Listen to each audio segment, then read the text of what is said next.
de una manera especial se manifiesta a sus hijos. Amén. Amén. Antes de orar por el tema, quiero decirle algo.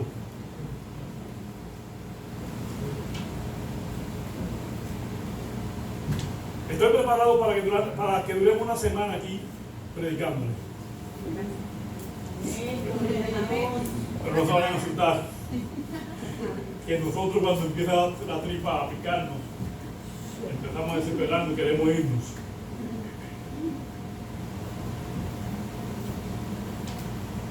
El viernes pasado, no ayer, el viernes pasado,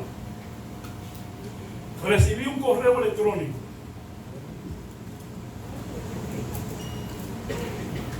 en ese correo electrónico que me fue mandado por unos adventistas del séptimo día. El que escribió el contenido, que ni le presté atención al nombre, simplemente le presté atención al contenido, porque la Biblia dice que tenemos que estudiarlo todo y retener ¿qué? Lo bueno. Pero lo que me llamó la atención de ese mensaje de un adventista que se reúne los sábados, o sea, que del séptimo día, ¿verdad? Porque hay adventistas que no son del séptimo día. En ese mensaje, el tema principal era que nosotros como pueblo de Dios estamos obligados a guardar la Pascua. Que nosotros como pueblo de Dios estamos obligados a guardar las fiestas de las cabañas, literalmente. Que nosotros como pueblo de Dios estamos equivocados al celebrar la Santa Cena. ¿Quién es que está escribiendo eso? Un adventista del séptimo día. Porque él dice que la Santa Cena fue el reemplazo que Jesús hizo de la Pascua. Hasta ahí estamos bien, ¿verdad? Pero lo que él dice, que yo no estoy de acuerdo, y sé que muchos de ustedes no van a estar de acuerdo, es que él dice que nosotros estamos equivocados porque nosotros no celebramos la Santa Cena el día en que se celebra la Pascua. O sea, que para él nosotros deberíamos celebrar la Santa Cena el mismo día que se celebra la Pascua judía. ¿Qué es cuál día? El 14 del primer mes de judío, que es Abib o Nisan. Quiere decir que es una fiesta que se celebraba en el tiempo de Jesús, y todavía los judíos rabínicos la celebran en este tiempo, en la primavera. Pero yo nunca he visto en las Escrituras, ni en ninguna parte del espíritu de profecía, donde el Espíritu Santo nos haya revelado de que nosotros tenemos que celebrar la Santa Cena el 14 de Nisan. Porque esto, la Pascua, no tiene que ver nada con la Santa Cena. La Pascua es una fiesta de celebración que hacían los judíos, que les recordaba que la noche que ellos salieron de Egipto, el ángel de Jehová con la espada, después que ellos asaron el cordero y usaron su sangre para ponerla en los dinteles de las puertas, la espada del ángel de Jehová salió para matar ¿a quiénes? A todos los primogénitos de la casa de Egipto. Y la señal de la sangre era un recordativo o una advertencia o una señal para que cuando el ángel viera que esa era una casa que estaba protegida por la sangre, el ángel iba a pasar por encima, porque ahí viene el Passover, el ángel iba a pasar por encima y no iba a matar a los primogénitos de los hijos de Israel. ¿Estamos bien ahí? Misericordia. Entonces, la Pascua es un símbolo de ¿qué? De celebración de que ellos celebraban la liberación que Jehová le había producido sacándolo de Egipto. ¿Verdad que sí? Ahora, déjenme decirle algo, que a veces nosotros nos confundimos. La Pascua nos decía a nosotros en la época en que Jesús iba a morir. ¿En qué época en la historia? ¿En qué época iba a morir Jesús? Coincidía con la misma época cuando se celebraba la Pascua. ¿Qué era qué mes? Abib, el primer mes judío. De acuerdo a las pautas que Dios le dio a Moisés en el libro de Éxodo, capítulo 12, Dios le dio a Moisés que después que se celebraba la Pascua, que se celebraba entre las 2 tardes del 14, después que se celebraba la Pascua, que caía entre las 2 tardes del 14, ¿qué otra fiesta venía? La fiesta de los panes sin levadura. Que en esta fiesta de los panes sin levadura se comía panes ácimos o panes sin levadura. ¿Se comía por cuántos días? 7. Por 7 días. Quiere decir que se comía pan sin levadura juntamente con el cordero, que se comía, prácticamente el cordero se comía la primera noche de la Pascua, que era el primer día de los panes sin levadura. Porque en ese día fue que se había sacrificado el cordero pascual. Ahora, nosotros no podemos confundir el cordero de Pascua con el cordero del sacrificio, porque son dos cosas diferentes.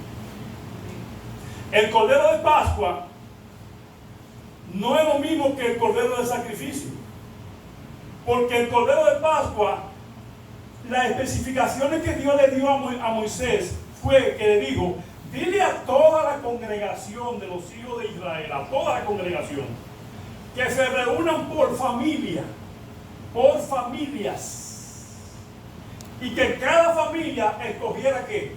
Un cordero. Un cordero, sin defecto y sin mancha.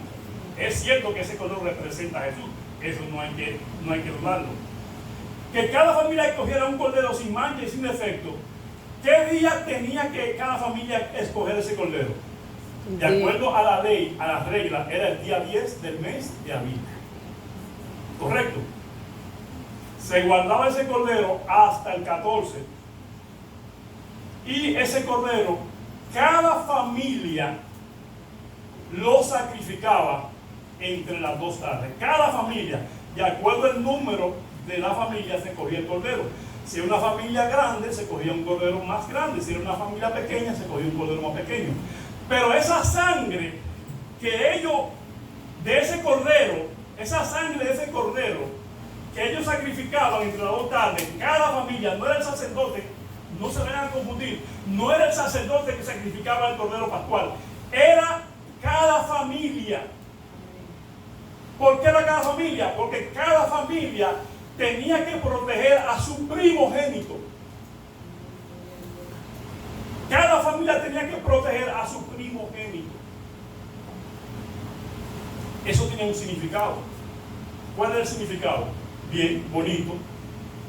Jesús iba a establecer un santuario. ¿Con qué razón Jesús estableció el santuario? Cuando él le dijo a Moisés en el libro de Éxodo: hágame un santuario conforme al modelo que yo le voy a mostrar. Quiere decir que cuando Dios mandó a Moisés a que construyera un santuario, era porque ya existía un santuario. ¿O no? ¿Un santuario dónde? En el cielo. Y si ustedes se fijan y estudian el libro de Éxodo, el libro de Levítico y el libro de Números, que fue escrito por Moisés, se van a dar cuenta que cuando Moisés levantó el santuario,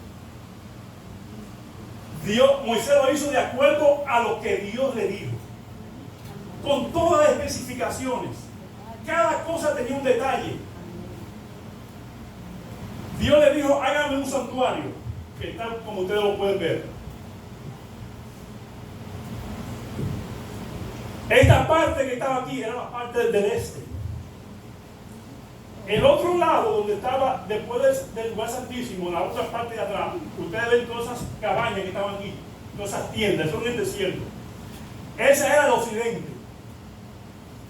Aquí, en esta parte, que era donde estaba la mesa de los panes, estas cabañas, esta tienda, era el norte. Y la parte de frente al norte, donde estaba el candelabro, era ¿cuál? El sur. Cada tribu tenía que ocupar su lugar. Cada tribu tenía que ocupar su lugar. En el este habían 3 tribus. En el oeste habían otras 3 tribus. En el norte 3 tribus y en el sur 3 tribus. ¿Cuántas tribus son? 12 tribus. Pero ¿qué pasa? Que frente a la puerta del atrio, por donde entraban los sacerdotes al atrio, vamos a decir, la puerta del tabernáculo, quienes estaban ahí, las cabañas, las tiendas que estaban ahí frente a esa puerta, era Moisés, Aarón y sus hijos. Y después en cada uno de los laterales estaba repartida las otras tribus, pero al frente de cada ese grupo de 3 tribus había un hijo de Leví. Uno era Eliú Gerson, otro era Merari y otro era Coa. Cada uno tenía una función dentro del santuario. Hasta ahí estamos bien. Ese santuario solamente se movía cuando Dios le daba orden al pueblo para que se moviera. Quiere decir que cuando la nube se levantaba, era tiempo de ¿qué? De moverse, de mover el santuario. Tenían que irse de ahí para otro lugar, porque ya la nube se había levantado. Esa era la indicación de que había que mover el santuario. Quiere decir que quien le decía a ellos cuándo moverse y cuándo asentarse, ¿quién era? Dios. ¿Por qué? Porque Dios le dijo a Moisés que él iba a estar constantemente viviendo en medio de su pueblo. Amén. Quiere decir, hermano, que yo me alegro y me gozo porque Jesús me prometió a mí, le prometió a ustedes que Él siempre va a estar viviendo en medio nuestro. Amén. Y una de las cosas que Moisés le dijo a Jehová, porque Moisés tenía el privilegio de hablar cara a cara con Jehová.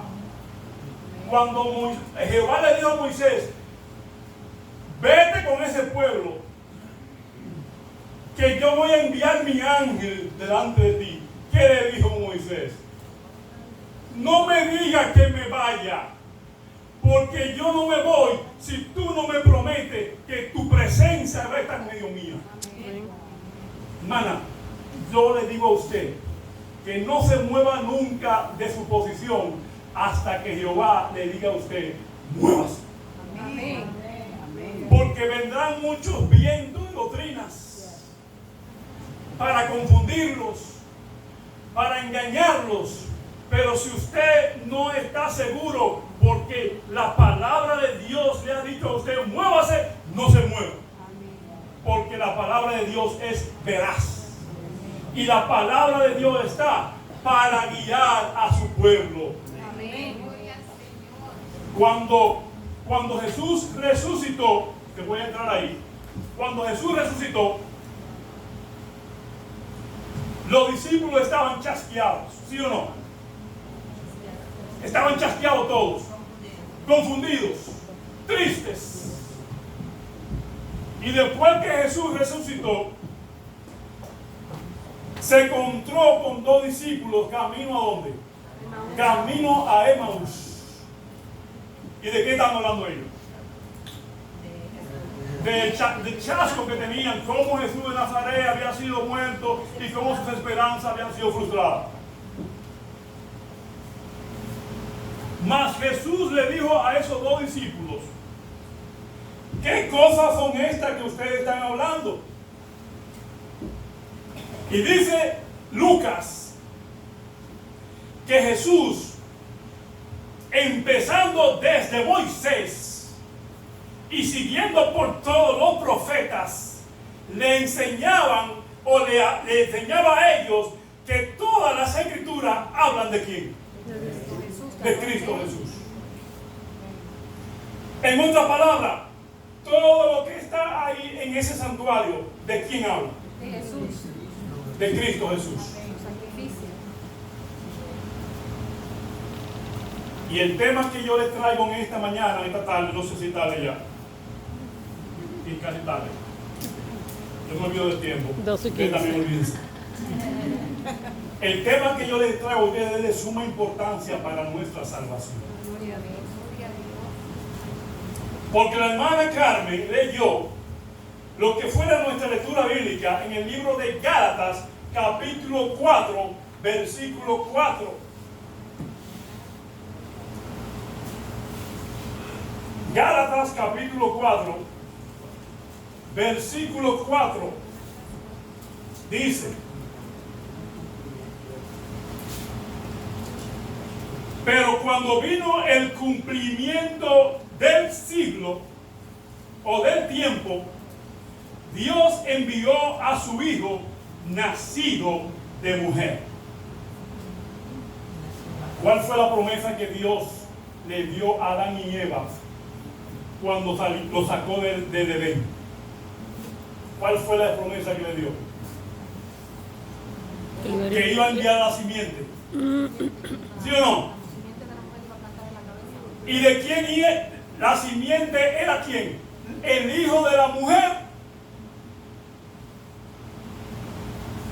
Pero déjeme decirle que Dios no manda la simiente cuando tú quieras.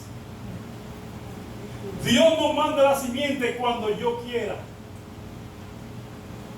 Dios no manda la simiente cuando un grupo de personas obstinadas empiezan a inventar fechas para decir que Jesús viene. Dios no sigue calendario humano. Dios tiene un calendario. Dios tiene una fecha. Dios tiene un tiempo. Jesús nunca hizo nada si no estaba de acuerdo al tiempo que ya estaba establecido en el calendario de Dios. Amén. Cuando Jesús vino a la tierra por primera vez, que los tipos se encontraron con los antitipos, muchas personas forzaban a Jesús para que empezara su ministerio. Y Jesús siempre les decía: mi tiempo todavía no ha llegado. Mi tiempo todavía no ha llegado. Porque había una profecía ya establecida que decía en la época, el día y el año en que Jesús iba a venir, se iba a bautizar e iba a morir. Por esa razón, cuando Jesús vino su tiempo, cuando vino el tiempo, el cumplimiento del tiempo, Jesús venía un día caminando. Y cuando Jesús venía caminando, de repente lo ve Juan el Bautista y dice: he aquí el Cordero de Dios que quita los pecados del mundo.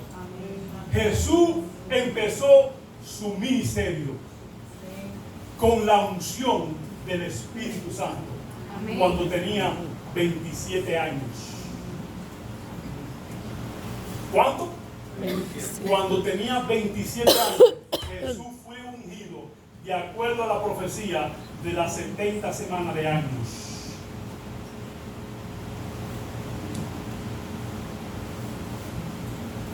Y esa misma 70 semanas de año nos decía exactamente el día exacto cuando Jesús iba a morir. Y por eso cuando Jesús se bautizó, dice que fue llevado ¿a dónde? Al desierto y fue tentado. ¿Cuántas veces fue tentado Jesús? 3 tentaciones. Las mismas tentaciones que recibió Adán y Eva. Fueron las mismas tentaciones que recibieron Adán y Eva y fracasaron y fueron expulsados del Edén. Pero esas mismas tentaciones que fueron presentadas a Jesús, Jesús triunfó. Amén. Y Jesús recuperó el Edén perdido. Amén. Gloria a Jesús. Amén. Porque Jesús recuperó el Edén perdido.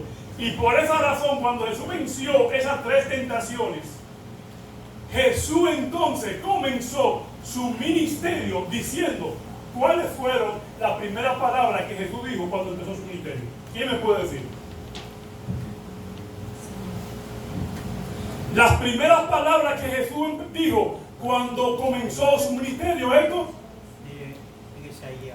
Correcto. Y además, dijo, el tiempo se ha cumplido. ¿Cuál tiempo?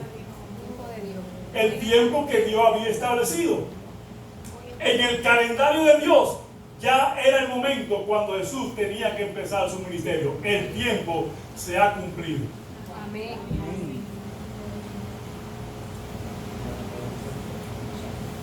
¿Qué tiene de importancia todas estas cosas? Te puedo decir, ¿por qué tiene importancia que Julio viene Julio a hablar de todas estas cosas que están en Éxodo, que están en Levítico? Toda la escritura es inspirada por Dios. Amén. Y nada está escrito de más.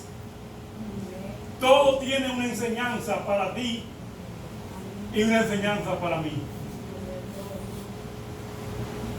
Y si nosotros no aplicamos esas enseñanzas a nuestra vida, seremos confundidos. Porque Jesús dijo, estas cosas yo se las digo antes de que sucedan, para que cuando sucedan, entonces sepáis que ya yo lo dije antes, y para que los profetas falsos no lo engañen a ustedes. ¿Qué hubiese pasado si cuando yo recibiese el correo electrónico, yo no hubiese sido una persona que me gusta leer, que me gusta estudiar? ¿Qué hubiese pasado? Que yo me pongo a escuchar todas esas cosas baratas, inventadas por personas que no encuentran qué hacer, con el único objetivo de engañar a los escogidos. Por esa razón es importante que nosotros sepamos en qué pie estamos parados, Teresa.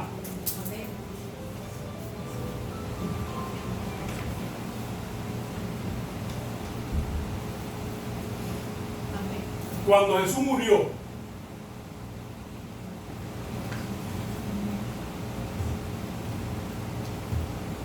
se cumplió lo que estaba escrito. Yo tengo un agua y gracias. Cuando Jesús murió, se cumplió lo que estaba escrito, de que Jesús era el Cordero de Dios que quitaba el pecado del mundo.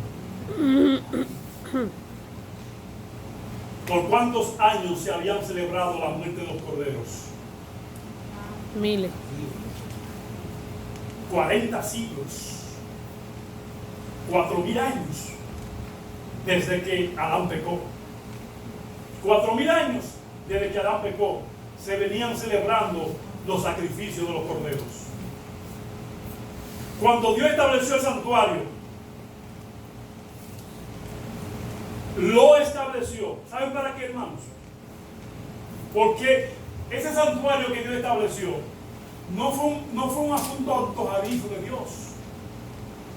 Dios no lo estableció porque quería establecerlo. ¿Saben por qué Dios lo estableció? Porque Dios le quería enseñar a su pueblo el mensaje de salvación. El plan de salvación en miniatura está reflejado en el santuario. ¿Cuántos corderos? En el santuario habían 2 servicios. ¿Cuántos servicios había en el santuario? 2. O vamos a decirlo de otra manera. En el santuario habían 2 tipos de servicios. Un servicio diario que se llama el continuo. ¿Cómo se llama? El continuo. Ese era un servicio que se hacía ¿cuándo? Diario. Y se hacía en el atrio y en el lugar santo. ¿En qué lugar se hacía el continuo diario? En el atrio y en el lugar santo. Se hacía en la primavera. Y otro servicio que se hacía al año. ¿Y en qué mes se hacía ese servicio? En el séptimo mes. Séptimo mes se hacía el servicio anual. En otoño. En el servicio diario, que se llama el continuo, por eso se llama el continuo. ¿Qué es el continuo? El continuo son 4 cosas que son el continuo. ¿Cuántas cosas? 4 cosas que son el continuo. El continuo sacrificio se hacía 2 veces al día. Uno a las 6 de la mañana y uno a las 3 de la tarde. ¿Cuántos corderos? 2 servicios de sacrificio diario, a las 6 de la mañana y a las 3 de la tarde. Ese es el continuo diario. Dice, ese cordero, ¿dónde se sacrificaba? En el altar. ¿Quién lo sacrificaba? El sumo sacerdote. ¿Lo sacrificaba quién? El sumo sacerdote. ¿Qué hacía el sumo sacerdote con la sangre de esos 2 corderos? La esparcía. Cogía un poquito, una muestra de esa sangre de esos 2 corderos en la mañana y en la tarde. Por eso nosotros celebramos el matutino y el vespertino. Y ahí sale el matutino y el vespertino. Del culto de la mañana y del culto de la tarde. El sumo sacerdote cogía parte de esa sangre, se llama Elba, cogía parte de esa sangre. ¿Quién? El sumo sacerdote, y la llevaba ¿a dónde? Al lugar Al santo. lugar santo. ¿Y dónde la esparcía? En la cortina. Enfrente de la cortina que estaba detrás de qué? Del altar del incienso. Esparcía gotas. No era que lo bañaba todo el velo. Esparcía gotas. Asperjaba.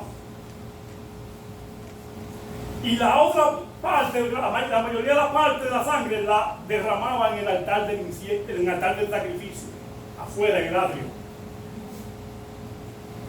Eso es lo que pasaba con la sangre del cordero. Quiere decir, ¿qué representaba eso? Que cuando nosotros como pecadores violábamos la ley de Dios, ¿qué teníamos que hacer? Confesar nuestros pecados, poner nuestras manos sobre el cordero, porque eso es lo que hacía el sacerdote.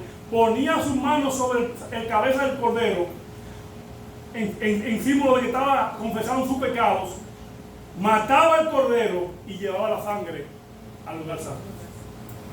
Eso era lo primero, que era el sacrificio continuo. Lo otro que era el sacrificio continuo era el incienso, las oraciones de los santos.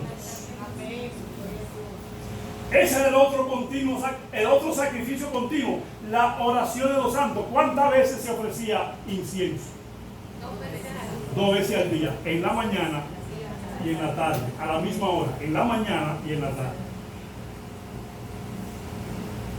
Quiere decir que el sacerdote el sumo sacerdote entraba al lugar santo todos los días. Por eso se llama continuo, era diario. Todos los días el sumo sacerdote entraba al lugar santo, agarraba el incensario, porque él tenía un incensario de oro. ¿Qué hacía él con ese incensario? Él entraba al lugar santo y cogía brasas del altar del incienso, cogía brasas y lo echaban en el incensario. Pero no solamente cogía brasas, cogía mucho incienso. Y cuando el incienso se quemaba con la brasa del altar de la oración, ese humo subía como fragancia. Y esas son las oraciones de los santos. Quiere decir que nuestras oraciones continuamente suben delante de la presencia de Dios. Ahora, no se vaya a engañar que las oraciones sin incienso no sube ni siquiera el techo.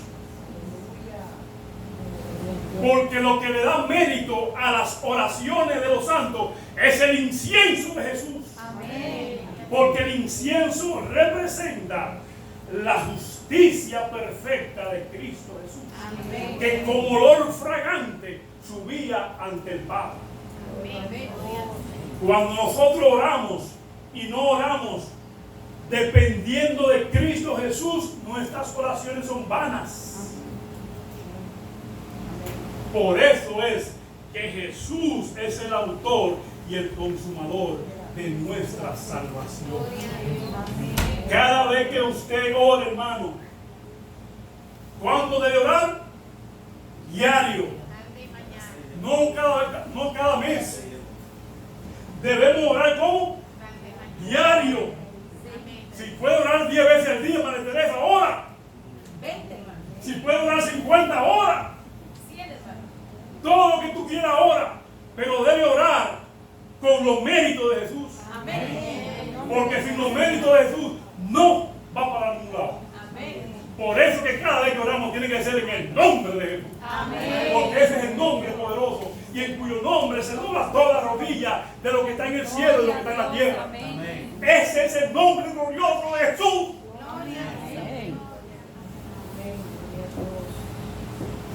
La otra cosa que era diario, un sacrificio diario, el continuo diario era el pan de la proposición. ¿El qué? El pan de la proposición se cambiaba cada 7 días. Gloria a Dios. Por eso es que nosotros estudiamos la lección de escuela sabática. ¿Y la estudiamos cuánto? ¿Cuántas veces? Los 7 días de la semana. Pero cada semana es una lección fresca. Es una nueva lección. Porque cada sábado el sumo sacerdote entraba y cambiaba los panes. Pero déjame decirte otra cosa. Que un estudio de la palabra sin el incienso del Espíritu Santo no tampoco llega a ningún lado. Por esa razón era que cada vez que el sumo sacerdote cambiaba los 12 panes, María Teresa, cada vez que lo cambiaba, le echaba incienso para poder hacer los actos delante de la presencia de Dios. Cada vez que tú estudies, cada vez que tú ores, debes invocar la presencia de Jesús. Debes invocar la presencia del Espíritu Santo para que te unja. La otra cosa que era continua y se hacía diario era la lámpara, el aceite de la lámpara. Se le cambiaba todos los días, porque esa es la presencia del Espíritu Santo guiándote todos los días en tu vida. Tenemos que tener el Espíritu Santo para orar, para estudiar la Biblia, para caminar, para nuestra vida. Tenemos que ir constantemente con la presencia de Dios. Amén. No salgamos de nuestra casa, no vayamos a ningún lugar si la presencia de Dios no está con nosotros.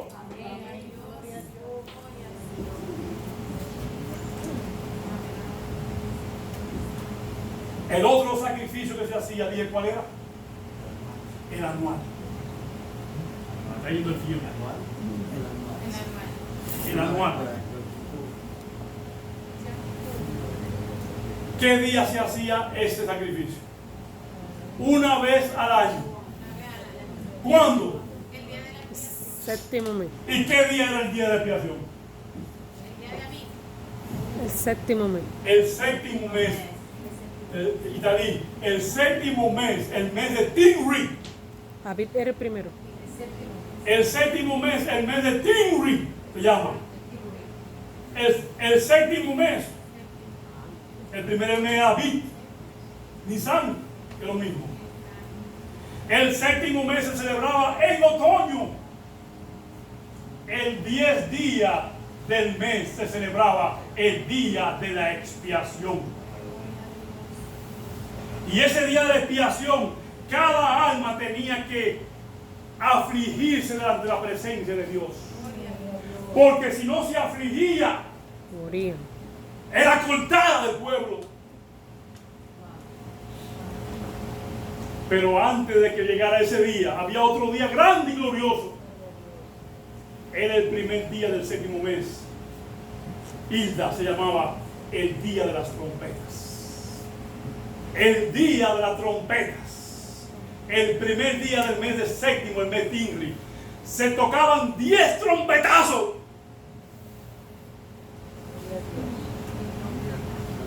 Que le indicaban al pueblo que faltaban 10 días para el juicio. Y tenían que humillarse delante de la presencia de Dios.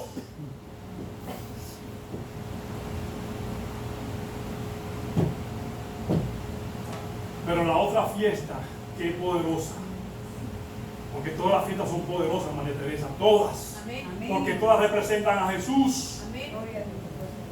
La otra fiesta era la fiesta de las cabañas, la fiesta de los tabernáculos, porque el pueblo acampaba en tiendas por 7 días. ¿Cuántos días? 7 días, empezando el 15 del séptimo mes.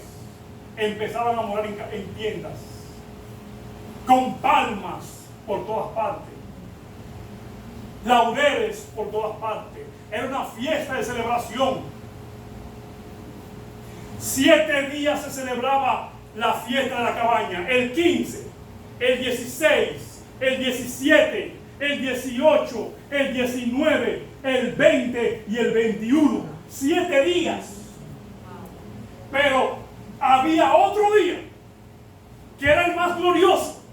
El 8º día caía el 22 de Timri, donde ellos salían de el último día de la fiesta, salían de las cabañas, salían de las tiendas y se iban a sus casas y hacían un banquete, dándole gracias a Dios porque lo había librado, porque le había llenado de bendiciones durante todo el año.